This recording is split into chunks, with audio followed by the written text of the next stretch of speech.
just out of the box like that. You know, give me that. I want that.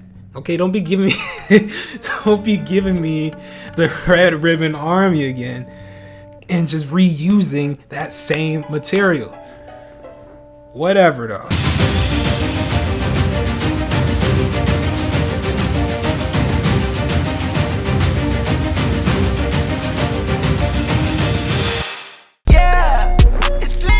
What's good, y'all? Hope y'all doing well. Hope y'all staying safe out here. As crazy as the world is right now, I'm praying for y'all to be healthy, well, successful, all the above. You already know what's up.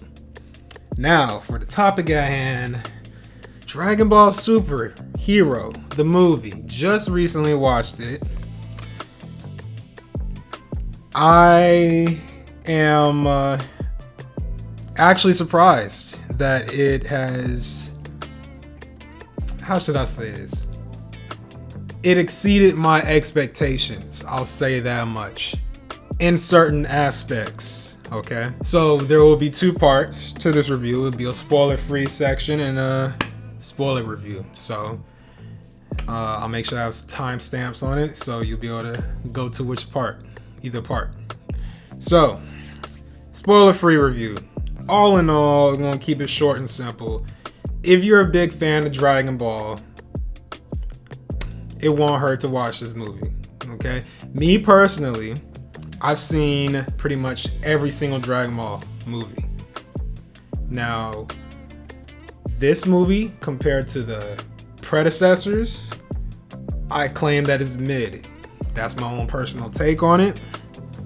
Because out of all the other previous Dragon Ball movies I've seen, especially Dragon Ball Z and Dragon Ball Super, more so Dragon Ball Z, leaning more to that. Examples such as like Fusion Reborn. You know how fire that movie is. To me, that is like by far like a top tier Dragon Ball Z movie, okay, in the franchise, period. BoJack. Okay, BoJack, his character and those villains in that movie. That was a dope movie. Broly, the legendary Super Saiyan. Oh my god, you can't compare. It's like those movies are top tier. This compared to those is no question. Okay, that this movie right here is mid. Okay, I mean, maybe even a little less than that. I'm being generous here. I'm not saying it's trash completely. It's a lot more that they could have done with this as a whole. Okay. So yeah, overall, to me, it's mid. The plot is mid.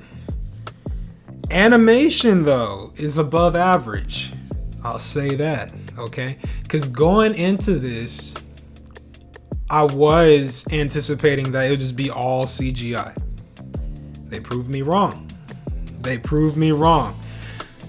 It was a mixture, a good, healthy mixture of 2D and CGI. Now, in the beginning of the movie, it was kind of hard for me to get situated and accustomed to just the CGI because it looked kind of clunky. Looked real clunky. Like, you can really see the 3D. Like, me as a Dragon Ball fan, I'm so used to the 2D animation, it looking so crisp and clean. It's just like looking at that CGI, like for the majority, it wasn't a majority of, well, I guess you can say it's a majority of the movie, but for the good chunk of the beginning portion, it was off-putting to me. But then things start to ramp up a little bit going into like towards the climax of the movie. And it just had more of those 2D elements that I love about Dragon Ball to begin with. That's what got me into it. So yeah, animation above average. They proved me wrong on that aspect. I appreciate it. Now, CGI and those like fighting scenes, those fighting sequences, it was some top-notch CGI, I'll say that much, because I seen bad CGI before. Like, let's say like Dragon Ball, the Broly movie, Super Super, the Broly movie. When we see the new version of Broly. The CGI towards the end of that movie, when Gogeta Blue was fighting Broly, those certain moments were kind of weird, in my opinion. Like, it didn't look the best, but then they switched back to their 2D style. So it just like, okay, I mean, that little segment you had of that CGI, it was okay, but then you made up for it with the 2D animation. This movie right here, it's like they just kept mixing it up. It was like the 2D just like was conjoined, like meshed into the CGI at the same time. So it's like there wasn't like a solid moment where in those fighting sequences, there wasn't like a solid moment where you can see one or the other completely in its entirety. That's what I think. So yeah, animation above average. The focus of this movie, mainly Gohan and Piccolo. I'll say that much. That's the main focus. That's all I'll pretty much say on that matter. So all in all, and there is one after credit scene. Not really necessary for you to, well, actually, no. Scrap that. Yeah, you probably, for Vegeta fans out there, you would really appreciate this after credit scene. I'll say that much on that. So yeah, that pretty much sums up this spoiler-free review. Like I said in the beginning of it, if you're a Dragon Ball fan, a true Dragon Ball fan, go watch it, support the franchise. It won't hurt to go check it out. So yeah, now going into the spoiler section. All right, the movie starts off with these two dudes. Their overall objective is to revive the Red Ribbon Army. Okay, yeah, that's one big thing about this movie that I just did not like. Okay, why are we still on the subject of the Red Ribbon Army?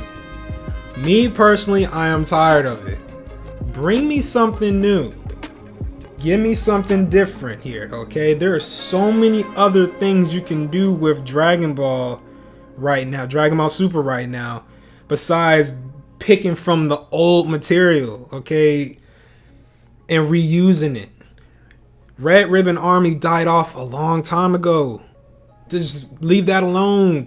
That's in the past. That was just so annoying to me just throughout this whole movie. The fact that we still stuck on this subject. Whatever. Because it's like going back to the previous Dragon Ball Z movies, like what was that one with Hirudegan? I forgot what it was called. But that was such a dope concept. Hirudegan and Tapion, or whatever his name was. That was an interesting concept. The fact that this dude had like this big ass demon in his head, and it just pop out, and if you don't play the flute, that thing gonna just wreak havoc amongst the world. Just a concept just out of the box like that. Give me that. I want that. Okay, don't be giving me the Red Ribbon Army again and just reusing that same material. Whatever though. So these dudes, they recruit this dude, Dr. Hedo, I believe his name. That's what his name is. Apparently he's Dr. Gero's grandson. Okay, whatever. And he's just as smart, or even smarter. So they pay him up. They say, hey, make us some more androids, pretty much. So he creates these two androids, Gamma 1 and Gamma 2. His ideals is that he want to create hero androids, hero looking androids with hero ideals, of course. He's not into that whole evil concept like Dr. Gero was. So fast forward, we go towards Piccolo and what he's doing. He's training Pam, okay, because she's like 3 years old, in this movie, right? So she's like, he's training her to become a warrior, just like everybody else, typical stuff. Then we fast forward, Piccolo living this little just godfather type life for Pam. And, it's so bizarre to me seeing Piccolo living just like a regular civil lifestyle, just like everybody else. It's just so odd to me. Like, this dude was using a cell phone. Who would have thought this man Piccolo would be using a cell phone? Like, this, a Namekian. And, I'm so used to him just chilling, training, meditating, whatever, on a rock somewhere off on a distant planet or distant world, whatever. It was just crazy to me just to see that. So I'm like, okay, that's a new face for Piccolo, but okay, whatever. So then we find Gohan, him doing his studies, his regular work type deal. This man Gohan, bro, like he really he really downgraded. He has really downgraded from what he used to be. Okay. I was saddened to just see him just like that in his state. Like, when Piccolo put his gi, like Piccolo's gi with like the big ass shoulder pads on Gohan, that joint just like weighed him down. He almost just collapsed. Like, that goes to show how undertrained he is now compared to how he used to be, like in the Buu saga, even back in the Tournament of Power. He had to work his ass off just to build himself back up to that peak that he was in the Buu saga with the ultimate form. Whatever, he's downgraded. So basically, fast forward, Piccolo, he is attacked by Gamma 1, okay? And, Gamma 1 defeats him, quote unquote, but Piccolo makes it out. So basically, Piccolo's objective is to go undercover and discover what's going on with the Red Ribbon Army and like what's their plans, their end game, whatever. And he finds out that they're making another version of Cell. We're just trying to revive, make him reborn, pretty much. But they call him Cell Max, and he's basically in his second form, like how we remember him from DBZ when he absorbed Android 17, pretty much. I found that kind of weird. I'm like, you don't want him to be looking in its perfect form again? That's my favorite version of him. That second form looked ugly as hell. Whatever. Cell Max, they said apparently he is way stronger than what he was in his perfect form. I'm like, really? You think so? I mean, okay. Whatever you say. So, yeah, Piccolo, he's like, oh shit, man, we we need some help. So he's like, all right, we need to get Goku and Vegeta on this joint right now. Turns out they off in another planet, another world with Whis and Beerus. They've sparring like usual. We get an appearance from Broly and his gang too. Who would have thought? Goku and Vegeta trying to work with him to get his power under control, because we remember how Broly's power was just like so out of this world the last movie. Like, it literally broke dimensions. Broly's just a badass dude. I love his character. By far one of my favorite DBZ villains. So he get a little screen time. I wish he would have got more screen time, but obviously, it's not his movie.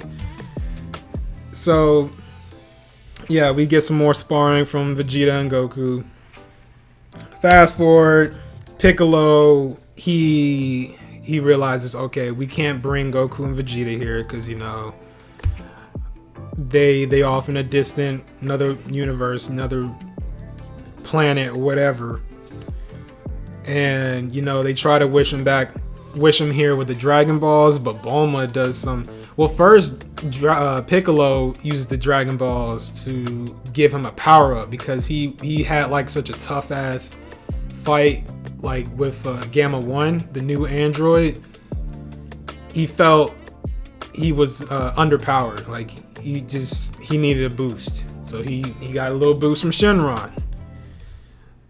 Okay, yeah, a little cheat code. Then he said, okay, Bulma, you can use the rest of these wishes. She does some petty ass stuff, man. Like, gets her butt perkier, does some cosmetic stuff. Complete waste of wishes. Like, you could have used those 2 wishes on something way more productive and efficient, but you decided to use it on plastic surgery, pretty much. Make herself look younger, curvier, whatever. It's Bulma. We already know how she is. She looked good though. I'm not gonna lie. Piccolo got his upgrade. He said, alright, fuck it. Alright, I'm just gonna get whoever we already have, pretty much. So he has to get Gohan into the mix, but he needs to give Gohan more of like a incentive, like more like a motivation to get to that peak that he used to be at, so he'd be in top-notch form against these androids. Because the shape he is in now, he really ain't he really ain't built for it right now. So Piccolo brings Pam into the mix while he's undercover as one of the Red Ribbon soldiers, pretends like he kidnaps her and she's in trouble. They use that as a way of getting Gohan into the mix, getting him more motivated, getting him powered up and angry. You know how Gohan is. You know, once he snaps, he turns up. That's the Gohan we all know and love.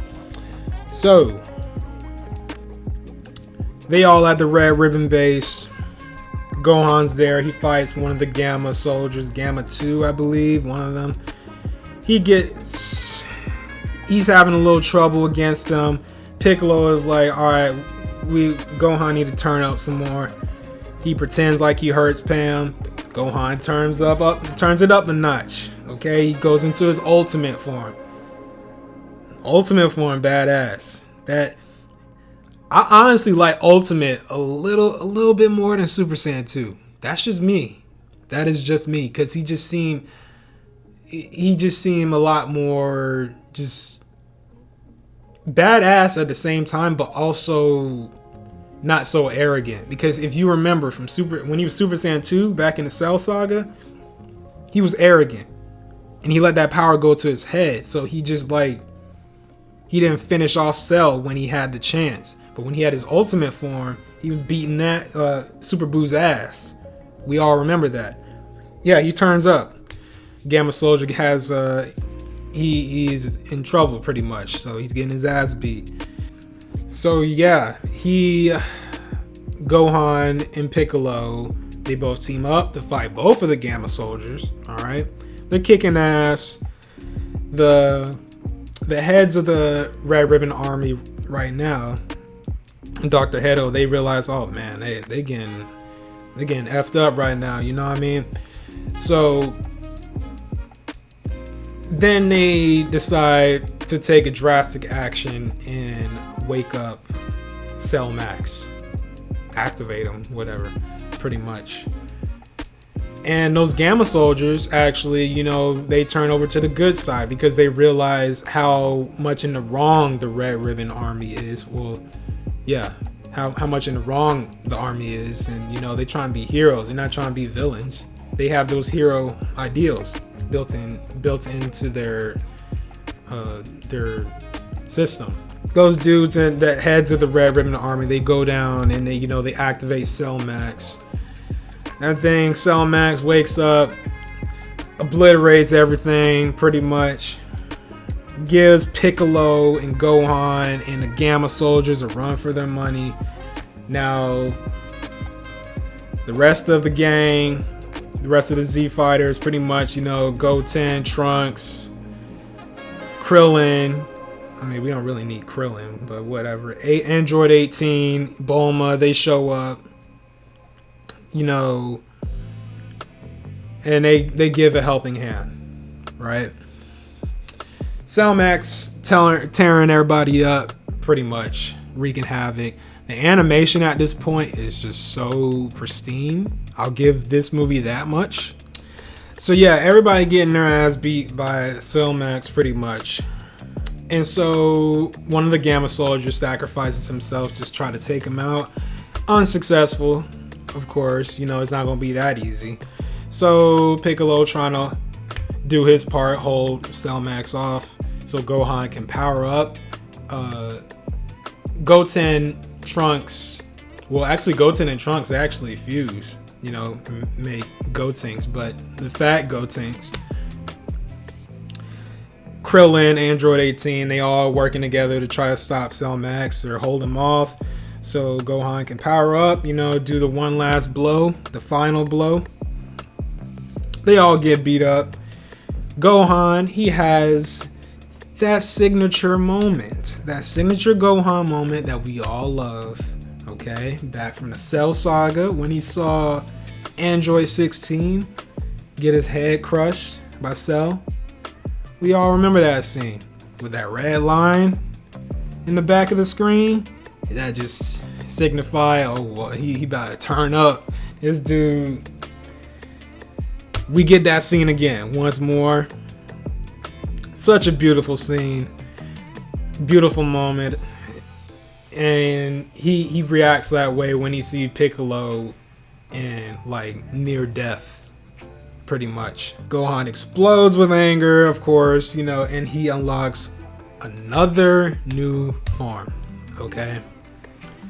Rocking silver hair. I was thinking like it was Ultra Instinct of some sort. Who knows what form this is? But rocking silver hair with red eyes, and his hair is like as spiky as it can get, just like when he was Super Saiyan 2. Am I the biggest fan of this new form? No, I'm not. The red eyes is a nice touch. The silver hair is a nice touch, but the hairstyle, not so much. I'm like, you couldn't have made it something different, but that's just me. Piccolo, oh, I forgot to mention, Piccolo does have a new form. When, like I said before, when he got that power up from Shenron, so it's like he's orange and he's like a giant, like more beefy Piccolo, pretty much, like a Lord Slug type deal, like how Lord Slug was like beefy, something like that. It was a pretty cool design. I liked his design more than I liked Gohan's new form, in all honesty. So, of course, Gohan powering up does like deals the final decising definitive blow to Cellmax using like the special beam cannon, right? While Piccolo holds Cellmax. It was like that moment reminded me back then with Dragon Ball Z with Goku and Piccolo versus Raditz. How Goku was holding Raditz so Piccolo can just like charge up and just do that blow. That was very reminiscent of that to me. So yeah, Gohan does that decisive blow, and yeah, that's pretty much the end for Cellmax. He explodes, you know, and the world's a happier place again. So yeah, that was pretty much it. Pretty much sums up everything that happened within this movie.